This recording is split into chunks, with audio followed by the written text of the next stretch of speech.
ഇതാണ് കേട്ടോ മസാല പൊടി ഊത്തപ്പം. അപ്പൊ ഇത് ഉണ്ടാക്കണ എങ്ങനെയാന്ന് നോക്കിയാലോ. നമ്മളിന്ന് ഊത്തപ്പാണ് കേട്ടോ ചെയ്യാൻ പോണേ. അപ്പൊ ഊത്തപ്പം ഇന്നൊന്ന് വെറൈറ്റി ആയിട്ട് ഉണ്ടാക്കാന്ന് വിചാരിച്ചു. സാധാരണ ഉണ്ടാക്കുന്നതെന്ന് ഒന്ന് വ്യത്യസ്തമായിട്ട് ആക്കാന്ന് വിചാരിച്ചു. അപ്പൊ ഇതേ ഇഡ്ലി മാവ് എടുത്തിട്ടുണ്ട്. അതിൽ മല്ലിയിലയും മറ്റേ പച്ചമുളകും കരുവേപ്പിലയൊക്കെ ഇട്ടിട്ടുണ്ട്. കുറച്ച് റവ ചേർക്കുന്നുണ്ട് കേട്ടോ. ഇഡ്ലി മാവ് ആകുമ്പോൾ വല്ലാണ്ട് സോഫ്റ്റ് ആവുമല്ലോ.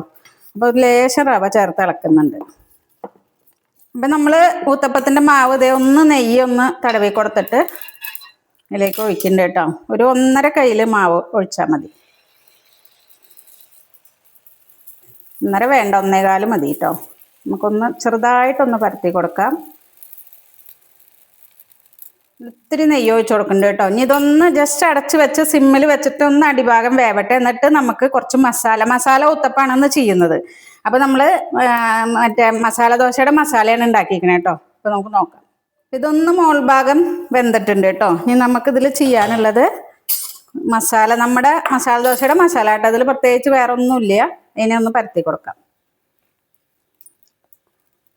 ഇനി നമുക്കിതിൻ്റെ മുകളിൽ ഒരു ചെറിയ ലെയർ മാവ് ഒഴിച്ചു കൊടുക്കാം കേട്ടോ.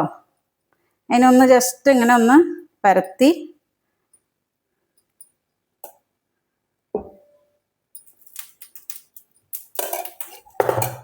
ഇനി നമ്മൾ സാധാരണ ഊത്തപ്പത്തിന് ഉള്ളി ചേർക്കില്ലേ, അത് നമ്മൾ മുകളിൽ ഇട്ട് കൊടുക്കുക.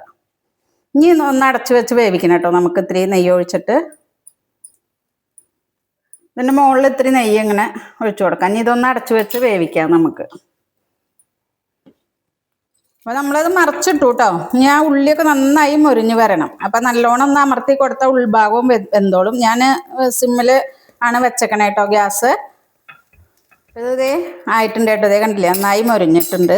ഇനി നമുക്ക് ചെയ്യാനുള്ളത് നമ്മുടെ ഇഡ്ഡലി പൊടിയില്ലേ, നമ്മൾ വീട്ടിലൊക്കെ പൊടിക്കുന്ന പൊടി കേട്ടോ. സാധാരണ അതിൻ്റെയൊക്കെ വീഡിയോ ഇട്ടിട്ടുണ്ട്.